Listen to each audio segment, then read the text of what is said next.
Halo Smart Viewers, senang sekali saya Margaret Angelina dapat berjumpa dengan Anda di Rumah Demokrasi edisi 15 Juni 2016.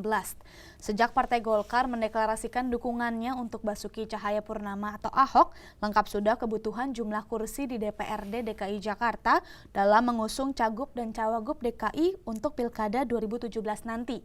Persiapan pelaksanaan Pilkada Jakarta sudah semakin dekat dan partai politik semakin gencar untuk melakukan persiapan. Namun untuk Ahok yang sudah mendeklarasikan dirinya akan maju melalui jalur independen, bagaimana kalau situasinya seperti sekarang ini? Hari ini Rumah Demokrasi akan membahas hal tersebut bersama narasumber kami yaitu Bapak Muhammad Aras selaku dosen komunikasi politik BINUS University. Halo Pak Aras, apa kabarnya? Baik, Margaret. Terima kasih Pak sudah hadir kembali di studio BINUS TV dan hari ini kita akan kembali membahas sosok yang kontroversial di tengah masyarakat, yaitu Ahok yang memang pada awalnya mendeklarasikan dirinya akan maju melalui jalur independen, namun situasinya berbalik Pak sekarang. Kalau dulu jalur independen karena teman Ahok merasa takut kalau tidak ada partai politik yang mau mendukung, sekarang ini banyak partai politik yang semakin mendekat kepada Ahok. Nah, melihat situasi seperti ini bagaimana tanggapan Pak Aras? Ya, sebelumnya Pak Ahok memang memilih jalur independen. Tapi sekarang misalnya situasinya berbalik, partai politik kembali melirik Pak Ahok. Saya kira Pak Ahok di posisi yang nyaman gitu ya, di posisi yang dibutuhkan. Kenapa? Karena siapapun orang kalau misalnya dilirik, dibutuhkan, apalagi partai politik melirik Pak Ahok, saya rasa Pak Ahok hari ini bagaikan di awan-awan ya, bagaikan menjadi pujaan begitu. Persoalan yang muncul kemudian adalah ada apa dengan partai politik? Pertanyaan bagi masyarakat adalah ada apa dengan partai politik yang tadinya tidak melirik Pak Ahok untuk dicalonkan sebagai calon gubernur DKI, tapi tiba-tiba banyak partai politik yang berbalik ingin merangkul Pak Ahok yang kemudian dijadikan sebagai calon partai politik itu untuk maju di 01 Gubernur DKI Jakarta. Betul. Nah, ini yang sangat fenomenal memang. Sangat fenomenal menurut saya. Ada apa dengan partai politik? Saya juga bertanya ada apa dengan partai politik ini sampai akhirnya banyak yang menyatakan diri untuk merangkul Pak Ahok sebagai calonnya atau figurnya di partai politik mereka. Nah, itu saya kira. Sekarang memang jadi situasinya memang sudah terbalik dengan beberapa bulan lalu ya Pak. Iya. Nah, kalau menurut Bapak nih, menurut pengamatan Paras sendiri. Nah, apa sih sebenarnya alasan yang membuat banyaknya partai politik yang sekarang tiba-tiba mau nih, selain posisi Pak Ahok yang mungkin sekarang disebutkan oleh Bapak sedang ada di awan? Oke. Kalau saya jawab, alasan setiap partai politik punya alasan pastinya. Tapi menurut kacamata saya dari perspektif masyarakat mungkin ya, mungkin yang sebagai alasan partai politik melirik Pak Ahok atau merangkul Pak Ahok di partainya, mungkin karena pertimbangan Pak Ahok masih banyak yang mendukung gitu ya, masih banyak konstituen yang akan memilih Pak Ahok di pemilu kada DKI gitu.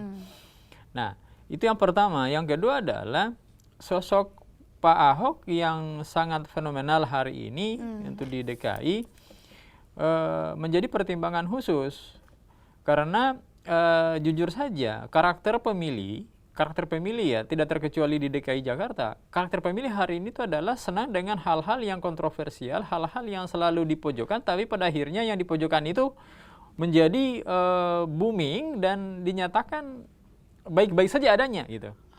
Misalnya gini, kasus misalnya Sumber Waras Pak Ahok yang tadinya dituding melakukan korupsi tapi tidak terbukti kan itu. Betul. Nah, ini kan menjadi poin simpatik masyarakat gitu. Nah, oleh karena itu dalam setting politik yang diciptakan adalah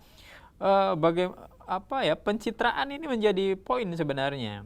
Orang yang sering dinyatakan atau dipojokkan, misalnya dijelek atau apa dan sebagainya, tiba-tiba bersangkutan tidak seperti apa yang dinyatakan itu, tidak seperti apa yang ditudingkan misalnya, tapi justru mendapat tempat yang baik gitu ya. Akhirnya pencitraan dari masyarakat menjadi bagus, opini publik yang berkembang sebagai konsekuensi dari opini yang berkembang di mata masyarakat, oleh yang bersangkutan sebagai objek pencitraan itu menjadi baik pula. Jujur ya, dalam proses komunikasi politik misalnya, karena apa yang dilakukan oleh masyarakat, kemudian termasuk partai politik, kemudian tokoh-tokoh yang mungkin berseberangan dengan Pak Ahok. Nah, komunikasi politik berkembang luar biasa, sehingga opini publik juga berkembang luar biasa. Nah, muara dari opini publik itu pencitraan kan, jadi citranya apakah baik maupun atau tidak baik. Nah, sekarang kita lihat Pak Ahok. Nah, pertanyaannya adalah baik atau tidak, gitu ya. Pencitraan, penilaian masyarakat baik atau tidak berdasarkan fenomena-fenomena yang terjadi selama ini pada Ahok gitu. Baik, jadi kalau menurut Pak Aras, adanya pendekatan dari partai politik kepada sosok Basuki Cahayapurnama ini adalah salah satu dampak dari citranya yang mungkin sekarang sedang naik dan mungkin bisa memberikan dampak kepada partainya itu sendiri. Bisa, iya. Baik, Pak Aras, setelah ini kita akan lanjutkan lagi perbincangannya. Jadi Smart Viewers, jangan kemana-mana, tetap di Rumah Demokrasi.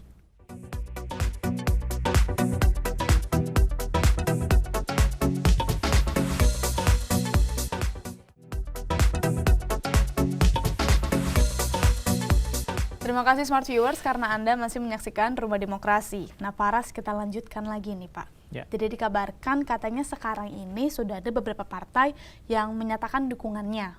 Ada 2 yang belum mendeklarasikan tapi sudah mengatakan dukungannya, yaitu ada PKS dan Nasdem.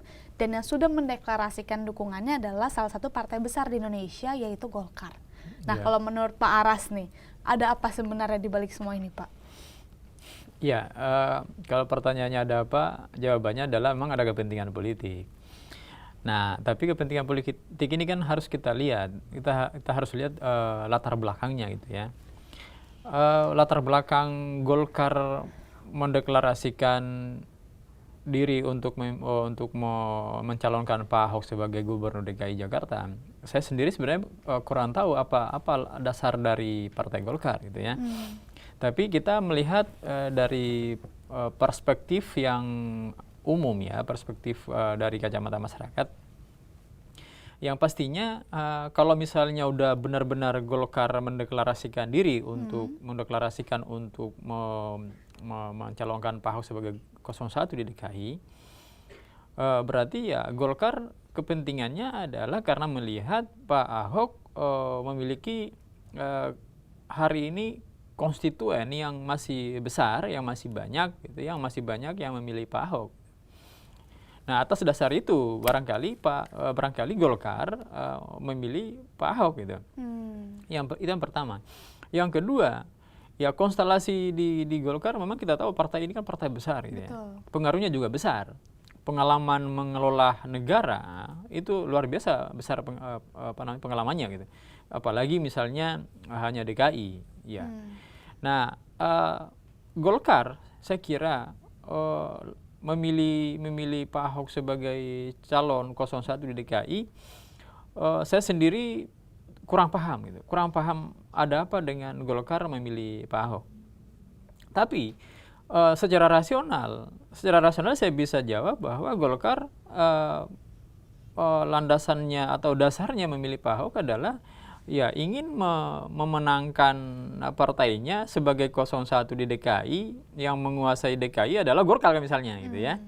Nah, atas dasar itu mungkin karena Golkar melihat Pak Ahok hari ini masih memiliki konstituen yang besar, masih banyak yang memilih Pak Ahok, masih banyak warga DKI yang simpatik, yang memilih Pak Ahok, sehingga konstituen Pak Ahok di DKI masih besar gitu. Baik. Nah, itu mungkin alasan yang mendasar dari Golkar, karena persoalan politik di Golkar saya sendiri kurang memahami secara internal. Tapi yang saya tahu Golkar ini partai yang besar, partai yang memiliki pengaruh yang besar juga gitu ya, dan memiliki pengalaman yang besar juga, memiliki pengalaman yang banyak dalam mengelola suatu pemerintahan gitu. Oke. Namun bicara mengenai partai besar Pak, kalau misalnya sekarang yang sudah mendeklarasikan kan adalah Golkar. Namun kita ketahui kalau Golkar adalah partai kedua yang mungkin menguasai partai yang menang lah, partai pemenang di Indonesia saat ini. Ya. Nah, itu yang kedua. Yang pertama adalah PDIP. Namun sampai saat ini PDIP belum mendeklarasikan dukungannya kepada Ahok sendiri. Padahal kita tahu bahwa mereka memiliki hubungan yang baik. Nah, kalau menurut Pak Aras, melihat situasi seperti ini bagaimana Pak? Iya, persoalan deklarasi, misalnya PDIP belum mendeklarasikan diri misalnya untuk memilih Pak Ahok. Ya, PDIP kan ya partai besar juga, partai juga yang sudah pasti ada strategi, ada deal-deal politik. Mungkin belum deal gitu ya, belum deal karena Belum deal. nah, deal-deal politik yang dilakukan memang punya dasar juga ya, tidak serta-merta langsung mendeklarasikan diri, punya pertimbangan yang besar. Nah, persoalan PDIP belum mendeklarasikan diri ya saya juga belum tahu persis itu, tapi yang jelas tidak segampang itu kita mendeklarasikan seseorang untuk dijadikan sebagai calon, apalagi sebagai calon gubernur gitu ya. Nah, kita kembali ke Golkar. Kalau Golkar hari ini sudah mendeklarasikan diri untuk memilih Pak Ahok sebagai calon gubernur mewakili Golkar, ya itu mereka punya alasan tersendiri gitu ya. Tapi yang jelas saya juga masih bertanya ada apa di balik ini gitu ya.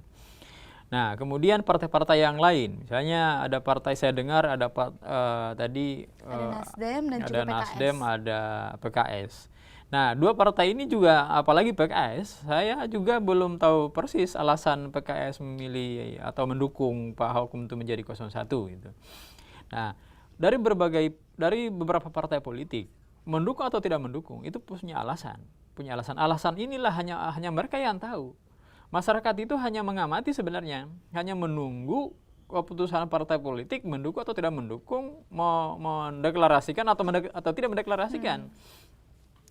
Nah, yang sudah mendeklarasikan diri adalah Golkar. Tapi kan deklarasi ini juga akan keputusan terakhir adalah di Munas. Misalnya Golkar memilih Pak Ahok, berarti keputusannya adalah Munas Golkar di DPD Munas DPD Golkar di DKI Jakarta. Gitu.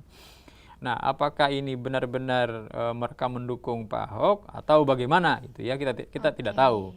Nah, kita hanya melihat bahwa hari ini memang pemilihan Gubernur DKI Jakarta 2017 itu panas memang ya, karena dari beberapa calon ya ini semuanya saingan berat semua. Betul. Nah, beberapa nama yang saya tahu, yang saya sempat melihat gitu ya, nama-nama yang memang punya pengaruh gitu ya. Nah, sekarang terserah partai politik milih yang mana. Dari beberapa calon ini ya, dari bakal calon ini siapa partai politik yang akan mendukung mereka gitu. Baik. Ya. Nah, bicara mengenai partai politik, apakah menurut Pak Aras ketika seseorang masuk ke dalam partai politik dan memilih untuk maju melalui jalur partai politik sudah menjadi jaminan jalannya akan lancar dan mulus ke depannya? Gini, kalau saya jawabannya sebenarnya belum ada jaminan. Belum ada jaminan. Memang kalau partai politik, misalnya partai politik yang besar seperti Golkar atau PDIP misalnya mendukung seseorang calon, ya memang pengaruh partai politik itu cukup signifikan. Kenapa? Karena konstituen partai politik, simpatisan partai politik bisa jadi memilih calon yang difigurkan, figur yang dicalonkan oleh partai tersebut. Tapi lagi-lagi kita kembali kepada konstituen, kita kembali kepada masyarakat. Walaupun partai politiknya besar misalnya atau seseorang calon didukung oleh banyak partai politik, tapi kalau masyarakat tidak mendukung, ya belum tentu lancar kan? Karena proses lancarnya dipilih atau tidak dipilihnya suatu calon itu tergantung kepada konstituen, kepada masyarakat. Namun apakah partai politik memiliki peran, Pak? Iya, setidaknya memiliki peran karena partai politik kan, setiap partai politik kan memiliki konstituen juga, misalnya memiliki simpatisan juga gitu. Jadi masyarakat itu terbagi-bagi kan, ada simpatisan PKS, ada simpatisan Golkar, ada simpatisan PDIP dan partai-partai yang lain. Semuanya itu punya simpatisan. Ya, tergantung dari figur yang dicalonkan ini. Karena hari ini yang saya tahu adalah orang memilih tidak hanya melihat partai politiknya. Ini perlu diingat. Sekarang masyarakat itu cenderung memilih bukan hanya karena partai politiknya, tapi karena memilih figurnya, memilih calonnya. Jadi Kita menurut ingat, Pak Aras, kalau mau independen ataupun oleh Golkar sama aja tergantung mau tokohnya siapa. apakah dia mau melalui pintu partai politik atau pintu independen, sebenarnya hari ini masyarakat itu memilih atas bukan persoalan partai politiknya sebenarnya, bukan persoalan independennya, tapi persoalannya individunya atau calon yang bersangkutan itu. Karena yang akan dilihat oleh masyarakat adalah calon yang bersangkutan. Oke. Ya. Namun Pak, ada Ya. satu yang menarik di sini adalah ketika Basuki Cahayapurnama atau Ahok ini diwawancara oleh media terkait dengan permasalahan ini, Pak Ahok jadinya mau masuk partai politik atau independen? Jawaban Pak Ahok adalah, ya, saya mah tergantung teman Ahok saja. Nah, kalau melihat Ini hal jawabannya Pak tersebut, Ahok. betul. Nah, kalau misalnya melihat hal tersebut, bagaimana tanggapan Pak Aras? Iya, ini kan komunikasi ya. Komunikasi politik, setiap bahasa yang keluar dari politikus sebenarnya itu syarat makna gitu. Nah, kalau saya melihat dari kalau saya mendengar jawaban dari Pak Ahok ketika diwawancara oleh media, ditanya seperti itu, jawabannya adalah tergantung dari teman Pak Ahok. Teman yang mana? Teman Pak Ahok ini boleh jadi konstituen. Teman Ahok ini yang dimasukkan Pak Ahok tadi tergantung teman Ahok. Teman Ahok adalah bisa jadi masyarakat gitu, bisa jadi orang-orang yang dekat dengan dia gitu. Orang-orang yang dekat dengan dia boleh jadi tim suksesnya atau orang-orang yang fanatik dengan Pak Ahok selama ini, yang menjadi teman dekat Pak Ahok yang senantiasa mendampingi beliau pada saat hari ini gitu ya. Kalau sepenangkapnya saya, yang dimaksud itu adalah teman Ahok adalah tim sukses beliau, Pak. Ya, tadi kan saya katakan ada tim suksesnya, boleh jadi tim suksesnya, boleh jadi juga yang lain itu. Tapi yang jelas, kalau jawaban seperti itu, saya menilai berarti Pak Ahok belum menentukan sikap. Belum menentukan sikap dalam artian belum memilih apakah beliau melalui pintu partai politik ya yang merangkul dia atau memilih jalur independen. Namun boleh nggak kalau pertanyaan saya adalah seperti ini, di awalnya Pak Ahok ini mendeklarasikan dirinya akan maju sebagai independen, secara gamblang menyatakan hal tersebut. Namun ketika banyaknya partai yang semakin mendekat, jawabannya berubah, Pak. Saya tergantung teman Ahok. Nah, apakah ini menyiratkan bahwa Pak Ahok juga mempertimbangkan hal ini, Pak? Iya, saya kira betul. Beliau akan mempertimbangkan semua tawaran itu, ya. Awalnya kan yang saya tahu adalah beliau melalui jalur independen gitu. Nah, kemudian belakangan ini yang saya dengar termasuk tadi disampaikan banyak partai politik yang hari ini termasuk Golkar ingin merangkul Pak Ahok, melirik Pak Ahok, bahkan sudah mendeklarasikan untuk memilih Pak Ahok sebagai calon gubernur DKI Jakarta 2017 melalui pintu Golkar gitu. Nah, ini kan sebenarnya tadi sudah katakan Pak Ahok kan menjadi terangkat, menjadi kayak di awan-awan. Artinya ini kan sesuatu yang fenomenal. Partai politik yang tadinya tidak ada yang memilih Pak Ahok, tiba-tiba banyak partai politik yang menawarkan diri gitu. Baik, tapi kalau dilihat dari sisi Pak Ahoknya nih Pak, apa sih membuat beliau mempertimbangkan mau independen atau partai? Karena kalau menurut penjelasan Pak Aras tadi kan tergantung tokohnya, kan tergantung Pak Ahoknya tuh sudah banyak konstituennya gitu. Jadi kalau menurut Pak Aras, Pak Ahok apa nih pertimbangannya mau independen atau partai? Pertimbangan Pak Ahok kalau menurut saya ya beliau percaya diri artinya beliau walaupun tidak melalui partai politik dan memilih jalur independen, ya beliau merasa bahwa ya banyak yang mendukung gitu ya, banyak konstituennya, banyak legitimasi politik konstituen, legitimasi politik masyarakat hari ini masih banyak yang memilih Pak Ahok gitu kan. Nah, oleh karena itu beliau kan dengan gampang, dengan sangat percaya diri menjawab bahwa tergantung apakah memilih jalur partai politik karena banyak yang melirik sekarang dan atau memilih independen, tergantung teman Ahok. Artinya beliau sangat sederhana jawabannya gitu kan. Nah, ini kan percaya diri namanya. Baik. Percaya diri bahwa ya tadi saya sudah sampaikan, beliau tambah percaya diri lagi karena semakin banyak partai politik yang melirik Pak Ahok. Tapi yang jelas pertanyaan saya adalah pertanyaan tanda tanya besar ya. Kenapa tiba-tiba partai politik banyak melirik Pak Ahok kan itu? Iya, betul. Nah, jawabannya saya kira semua partai politik yang tahu, hanya partai politik yang tahu itu. Baik, nah sekarang yang menjadi sorotan adalah teman Ahok ini Pak, teman Ahok yang selama ini memang sudah berusaha mengumpulkan KTP untuk mendukung Pak Ahok dengan jalur independen, kabarnya sudah terbelah dua. Bukan terbelah dua secara gamblang, namun juga ada opini yang menyatakan, ada yang opini yang menyetujui kalau Pak Ahok itu masuk jalur independen, ada juga yang menyetujui kalau Pak Ahok masuk ke jalur Partai Golkar. Nah, kalau melihat hal ini, tanggapan Paras seperti apa? Ya. Dipikirkan dulu, karena setelah ini kita akan berlanjut lagi. Jadi Smart Viewers jangan kemana-mana, tetap di Rumah Demokrasi.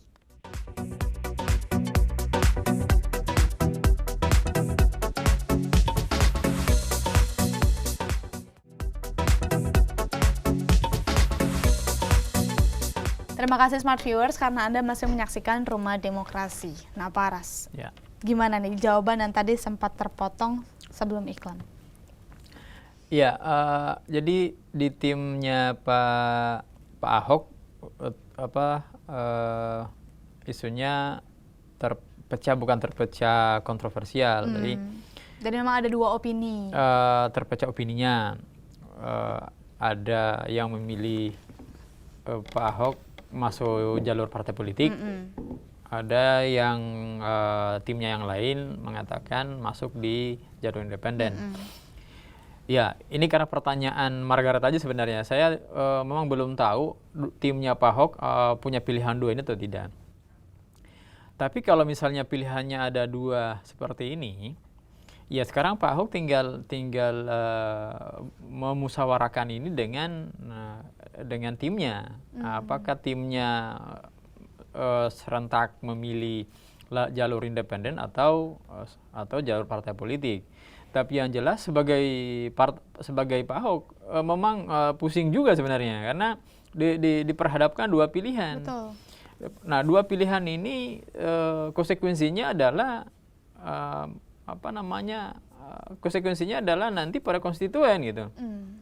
Nah, jangan sampai konstituen akan gara-gara yang tadinya simpatik ke Pak Ahok karena di jalur independen tiba-tiba memilih partai politik, akhirnya mungkin masyarakat atau konstituennya menjadi tidak simpatik lagi atau sebaliknya. Memang ini sulit gitu. Tapi apapun yang terjadi ya Pak Ahok harus hadapi karena ya dalam dunia politik kan memang diperhadapkan dengan banyak pilihan itu biasa. Nah, inilah konsekuensi politik, Margaret. Sebuah usaha kita untuk lebih baik kan itu intinya. Ya. Nah, kemudian di sisi lain yang menjadi poin Pak Ahok sebenarnya ya beliau sudah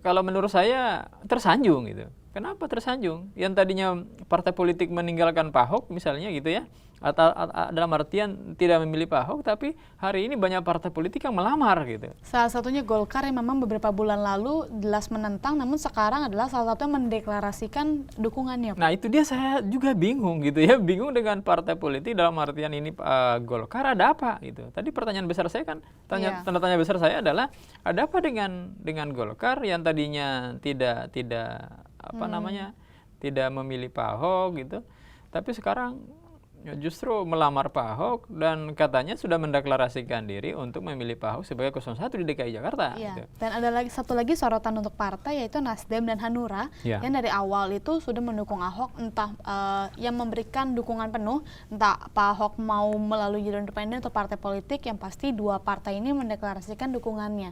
Nah, kalau melihat hal ini Pak, apakah kita bisa mengatakan kalau dua partai ini cerdik Pak? Iya, ini cerdik atau cerdas beda ya. Tadi karena Mbak Margaret mengatakan cerdik, ya partai politik memang ya harus sebenarnya kata cerdik beda ya, konotasinya lain. Saya lebih milih cerdas sebenarnya. Nah, apakah dua partai ini cerdas? Partai politik kalau dikatakan cerdas senang ya. Kalau dikatakan gak cerdas ya itu menjadi masalah. Ya, katakan cerdas itu. Artinya cerdas dalam artian bahwa partai politik cerdas memilih calon yang memiliki konstituen yang besar. Kenapa saya katakan cerdas? Partai politik melihat bahwa Pak Ahok ini masih banyak konstituennya gitu. Masih banyak konstituen yang senang yang memilih Pak Ahok. Itu kecerdasannya. Karena partai politik itu tidak mau partai politiknya kalah. Maunya partai politiknya adalah menang. Gitu. Sehingga bisa dikatakan kalau Nasdem dan Hanura ini sudah melihat dari awal ya Pak, sudah melihat dari awal adanya sosok Ahok ini. Iya, melihat dari awal, bukan hanya dilihat dari sosok Pak Ahoknya, tapi dilihat konstituennya. Yang melihat masih banyak warga Jakarta yang senang yang akan memilih Pak Ahok gitu. Nah, inilah dasar utamanya gitu partai politik. Karena Margaret, tujuan partai politik itu kan pertama adalah bagaimana mendapatkan kemenangan dalam setiap pemilu gitu. Ya, walaupun sebenarnya tujuan yang paling mendasar partai politik adalah mensejahterakan rakyatnya, mensejahterakan konstituennya gitu. Baik.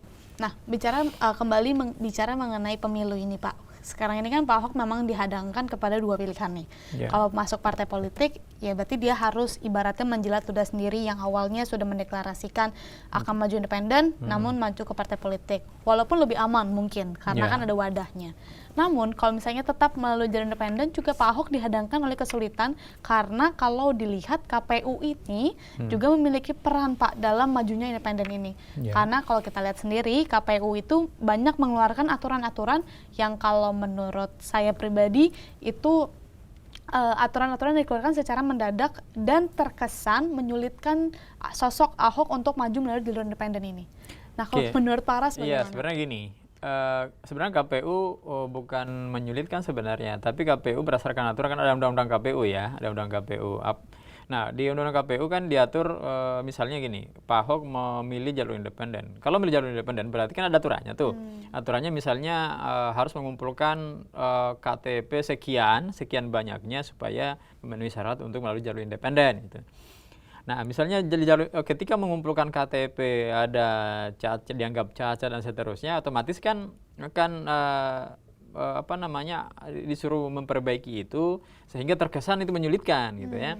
Jadi memang KPU punya aturan, ada undang-undangnya. Jadi kalau ketika menyulitkan tidak sesuai dengan aturan undang-undang, kan menyalahi aturan juga namanya gitu. Nah, sepanjang itu berdasarkan undang-undang yang sudah ditetapkan ya, undang-undang KPU. Oke, di sisi lain Margaret, memang melalui jalur independen memang aturannya ya sedikit rumit sehingga terkesan menyulitkan gitu ya. Nah, ini kan tapi inilah berbicara aturan gitu. Mau nggak mau harus dijalani kan. Misalnya kalau Pak Ahok melalui jalur independen, mau nggak mau harus dijalani aturan independen itu. Tapi ingat gini, saya tidak berbicara aturan, saya tidak menyoroti aturan, tapi saya ingin melihat konsekuensi dari independen ketika Pak Ahok misalnya memilih independen misalnya. Analisa saya itu masyarakat akan terkesan bahwa kesan masyarakat pada Ahok bahwa Pak Ahok misalnya konsisten misalnya sesuai dengan apa yang disampaikan dari awal bahwa beliau memilih jalur independen gitu ya. Nah, masyarakat menilai bahwa ini menjadi poin gitu kan. Tapi kalau misalnya Pak Ahok memilih partai politik, tapi kan semuanya tergantung Pak Ahok sebenarnya. Apakah beliau mau masuk di jalur independen, tetap di independen atau di partai, itu tergantung Pak Ahok. Saya juga ya kita masyarakat hanya penilai aja sebenarnya. Itu masing-masing ada plus minusnya ya Pak? Iya, ada plus minusnya. Partai politik juga punya keuntungan yang besar juga karena simpatisan partai politik akan boleh jadi masuk di simpatisan itu akan masuk ke calon yang diusungkan itu. Tapi tadi saya sudah katakan bahwa hari ini sebenarnya bukan persoalan dia melalui partai politik atau apa gitu. Melalui pintu partai politik. Hari ini masyarakat itu tidak melihat lagi partai politik sebenarnya. Masyarakat itu melihat sosok atau figur yang bersangkutan yang mau dipilih sebagai pemimpin. Gitu. Baik. Kita lihat contoh yang sederhana. Pak Jokowi. Pak Jokowi kan dulu PDIP kan tidak mencapai kemenangan ketika 2014 itu sebelum pemilu 2014 PDIP kan tidak menang ya. Tapi kenapa setelah PDIP mengusung Pak Jokowi menjadi menang, ya kan berarti di sini kan bukan kemenangan partai politik sebenarnya, tapi kemenangan dari dari calon yang diusung itu. Artinya masyarakat memilih Pak Jokowinya gitu. Ya, ya. Karena Pak Jokowi diusung oleh partai PDIP, otomatis kan kemenangan PDIP. Kan itu analisanya. Jadi sekarang masyarakat itu cenderung kepada hal-hal yang baru, kepada orang-orang yang baru, sosok-sosok pemimpin yang baru yang lahir dari masyarakat yang memang yang bersangkutan tidak memiliki banyak masalah, tidak memiliki banyak persoalan yang pernah dialami, ya dianggap bersih. Jadi masyarakat itu senang dengan hal yang baru, tokoh-tokoh yang baru lahir, yang pokoknya senang dengan hal yang baru gitu. Baik, nah ini menarik Pak. Jadi bicara mengenai tokoh yang bersih, lalu juga tokoh yang memiliki sesuatu hal yang baru. Pak Ahok ini menurut saya juga salah satu sosok yang menunjukkan hal baru dan membuktikan sesuatu yang baru juga kepada masyarakat. Kenapa? Kalau kita lihat sampai kepada hari ini, itu ada rangkaian kejadian-kejadian yang memang menyorot kepada Pak Ahok sebagai sosok yang kontroversial. Kalau kita lihat dari awal tahun 2016 ada 3 kasus besar Pak. Yang pertama ada revitalisasi Kalijodo yang disangkut pautkan juga kepada Pak Ahok. Lalu juga ada dana rumah sakit Sumber Waras yang juga dikaitkan kepada Pak Ahok sampai akhirnya kemarin ini KPK mendeklarasikan kalau Pak Ahok bersih. Dan ini juga nih Pak, salah satu bersih yang memang ini juga salah satu pembuktian kepada masyarakat. Dan satu lagi adalah revitalisasi pantai, reklamasi pantai yang ada di daerah Pluit. Nah ini 3 hal ini sampai saat ini merupakan rangkaian yang menurut Pak Aras merupakan salah satu hal yang baik atau justru hal yang tidak baik untuk Pak Ahok? Kalau kita lihat situasi saat ini. Iya, kalau misalnya dari rangkaian persoalan yang tadi 3 kasus tadi tidak terbukti Pak Ahok bersalah, ya berarti Pak Ahok di posisi yang menang dong, di posisi yang baik dong, posisi yang bagus dong gitu ya. Jadi saya berbicara secara objektif aja, secara proporsional aja. Memang kalau yang bersangkutan memang tidak bersalah, ia akan mendapatkan penilaian yang baik juga dari masyarakat, itu intinya. Itu. Yang bersangkutan bersalah, ya dibuktikan secara hukum bersalah, ya akan mendapat penilaian yang tidak baik juga dari konstituen, dari masyarakat. Yang jelas masyarakat hari ini adalah memilih pemimpin, ingin memilih pemimpin yang tidak bermasalah. Karena bagaimanapun sebelum memimpin udah punya masalah, gimana setelah memimpin, kan itu intinya. Logika politiknya gitu ya. Nah, inilah yang menjadi perhatian hari ini masyarakat DKI Jakarta. Jadi ya memang diperhadapkan dengan persoalan yang rumit di DKI Jakarta memilih pemimpin gitu ya. Mana yang karena dari beberapa calon yang akan diusung ini, ya ini memang luar biasa saingannya itu ya. Nah, karena tema kita hari ini membahas persoalan partai politik merangkul Pak Ahok, ya jadi kita bahasnya Pak Ahok aja gitu ya. Tapi yang jelas tadi seperti katakan Margareta bahwa dari 3 rangkaian kasus yang dibahas selama ini terbukti KPK menyatakan bahwa tidak bersalah Pak Ahok. Dan itu jarang-jarang terjadi Pak. Nah ini berartinya Pak Ahok mendapatkan poin gitu ya, mendapatkan poin dari masyarakat, di mata masyarakat gitu. Nah, kalau tidak bersalah ya tidak bersalah kan itu, dan akan mendapatkan nilai yang baik di mata masyarakat. Baik, setelah ini kita akan lanjutkan lagi perbincangannya Pak. Nanti kita akan membahas terlebih kepada calon wakilnya yang dari awalnya kalau partai politik maunya membawa Jarot. Namun ketika masuk ke independen, Pak Ahok menggandeng Heru. Apakah sebenarnya calon wakil gubernur ini merupakan kunci politik dari Pak Ahok? Setelahnya kita bahas. Jadi Smart Viewers jangan kemana-mana, tetap di Rumah Demokrasi.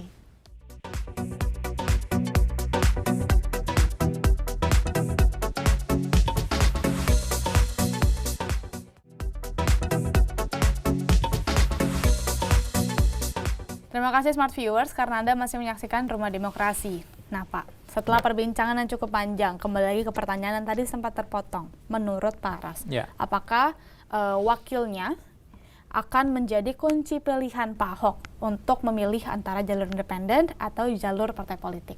Ya, saya kira gini, wakil itu juga salah satu penentu kemenangan. Ya, wakil salah satu penentu kemenangan. Oleh karena itu, kesalahan memilih wakil juga akan berakibat fatal kepada proses pemenangan kita, gitu ya. Misalnya dalam peristiwa ini, misalnya ketika Pak Ahok masuk di jalur independen, wakilnya misalnya yang dirangkul adalah yang lain misalnya. Ketika dia masuk di partai politik, calonnya juga misalnya yang lain. Ini akan menjadi masalah. Kesalahan menentukan wakil adalah akan berkonsekuensi ya pada konstituen. Karena konstituen itu memiliki konstituen juga. Setiap wakil yang kita pilih sebagai misalnya Pak Ahok memilih wakil si A misalnya. Si A ini punya konstituen yang akan memilih. Jadi kalau misalnya dihadapkan dengan persoalan memilih, ada dua pilihan misalnya, ada dua wakil yang mau dipilih. Katakan misalnya Pak Ahok ketika jadi anggota, kalau mau jalur partai politik, wakilnya lain misalnya. Masuk di jalur independen, wakilnya lain. Katakan misalnya tadi Margaret siapa namanya? Kalau misalnya independen, Pak Ahok akan menggandeng Heru. Pak Heru. Tapi kalau misalnya masuk ke partai politik, beliau akan kembali ke pilihan pertamanya, yaitu Pak Jarod yang sekarang mendampingi dia. Oh, sekarang menjadi wakil gubernur sekarang ya. Kalau masuk partai politik misalnya wakilnya Pak Jarod. Kemudian kalau masuk di jalur independen, wakilnya Pak Heru. Ini akan menjadi sulit sebenarnya. Pak Ahok akan menjadi sulit dan diperhadapkan dengan persoalan yang nanti konsekuensinya dalam pemilu, dalam pilkada. Kalau dia tinggalkan Pak Heru dan masuk di partai politik dan wakilnya adalah Pak Jarod, otomatis kan KTP yang dikumpul selama ini melalui apa yang dilakukan oleh teman Ahok dalam artian pendukung Pak Ahok dengan Pak Jarod, dengan Pak Heru, kan mengurangi simpatik mereka, akan berkurang karena simpatisan yang mendukung Pak Ahok dan Pak Heru, iya kan, melalui jalur independen itu berbeda dengan simpatisan atau dukungan sama Pak Jarod dan Pak Ahok gitu. Terlebih lagi Pak Ahok mungkin bertanggung jawab juga kepada teman Ahok yang memang selama ini sudah berusaha mengumpulkan KTP untuk dukungan Ahok Heru, seperti itu ya Pak? Iya, masyarakat yang mendukung melalui dukungan mengumpulkan KTP itu akan kecewa ketika Pak Ahok misalnya akan memilih calon yang lain gitu. Karena simpatisan dari KTP tadi itu yang terkumpulkan tadi itu akan hilang gitu. Jadi kalau menurut Pak Aras setuju ya kalau misalnya memang pemilihan wakilnya sendiri bisa menjadi kunci pilihan dari Pak Ahok ya? Iya, saya katakan bahwa pemilihan ketepatan memilih calon, memilih wakil sebagai pasangan kita adalah itu salah satu kunci kesuksesan dalam pemilu kada DKI nanti, khususnya Pak Ahok ini ketika dia salah memilih otomatis akan akibatnya adalah pada saat pilkada. Ya, kepada pilkada. Tapi sebaliknya tepat yang dia pilih adalah juga merupakan konsekuensi yang nilai plus lagi pada saat pilkada. Baik Pak. Nah, kita setelah berbincang panjang harusnya kita berada di penghujung acara. Ya. Namun sebelum kita tutup, menurut Pak Aras nih sebenarnya apa sih yang harus dilakukan oleh Pak Ahok ketika sekarang ini beliau dihadapkan oleh dua pilihan untuk jalur independen atau jalur partai politik? Ya, kalau saya ditanya sih karena saya bukan Pak Ahok ya, jadi sulit jawabannya sebenarnya. Ini semua tergantung kepada Pak Ahok. Saya kira Pak Ahok orang yang cerdas, akan cerdas memilih pasangannya siapa dan memilih jalur yang mana, apakah partai politik maupun independen. Saya kira beliau itu punya pilihan dan beliau lebih tahu dari kita ya, dari saya khususnya. Komunikasi politik seperti apa yang harus beliau lakukan? Nah, terkait komunikasi politik saya kira ya komunikasi politik yang dilakukan bagaimana meramu input-input yang masuk ya, yang kemudian disampaikan dengan baik ya, tidak dengan cara yang kasar misalnya. Saya kira saatnya untuk bijaksana karena masyarakat membutuhkan pemimpin yang bijak, pemimpin yang berwibawa, yang senantiasa melindungi masyarakat gitu ya. Nah, saya kira komunikasi politik akan melahirkan opini-opini yang baik gitu. Ya, komunikasi politik yang baik akan melahirkan opini-opini yang baik Dan opini-opini yang baik yang berkembang di masyarakat menjadi opini publik, muaranya adalah pencitraan. Baik. Citra yang kita dapatkan adalah tergantung bagaimana kita meramu komunikasi kita dengan masyarakat sehingga opini publik berkembang dengan baik pula. Jadi bagaimana komunikasi politik itu bisa meramu opini publik ya Pak ya, Ya. supaya bisa memberikan sesuatu pencitraan yang kepada baik. tokoh sosok ini. Nah Pak, menutup perbincangan kita pada hari ini, sesuai dengan tema kita pada hari ini, inilah yang akan saya tanyakan kepada Pak Aras. Ya. Jadi menurut Pak Aras, kemanakah Pak Ahok akan berlabuh Pak? Wah, ini kayak peribahasa aja ya. Beberapa Kalau kata. menurut Pak Aras, saya nggak membatasi katanya, tapi kalau menurut Pak Aras hari ini, kemanakah Pak Ahok akan berlabuh? Kalau Pak Ahok saya ditanya di manakah Pak Ahok berlabuh, jawabannya adalah tergantung ke Pak Ahok. Tapi kalau menurut Pak Aras melihat situasi saat ini Pak, akan partai politik atau jalur independen? Harus memilih. Iya betul. Harus Di rumah memilih, demokrasi Pak, harus memilih. Harus memilih gitu ya. Demokrasi, kita harus memilih Pak. Harus memilih salah satunya melalui jalur partai politik atau independen. Iya betul. Wah, sulit sih. Saya sih kalau jawabannya konsisten, independen. Independen. Baik Pak Aras, terima kasih karena telah bersedia berbagi di Rumah Demokrasi. Ya. Dan itulah Smart Viewers perbincangan kita pada hari ini. Kemanapun Pak Ahok akan berlabuh, harapan kita adalah Pak Ahok tetap menjadi sosok yang memiliki kredibilitas sehingga masyarakat juga memiliki kepercayaan dan rasa adanya sosok yang dapat dipercayai di tengah perbincangan yang memang kontroversial di tengah masyarakat saat ini. Akhir kata, saya Margareta, Bapak Muhammad Aras, serta seluruh yang bertugas pamit undur diri dan sampai jumpa di Rumah Demokrasi selanjutnya.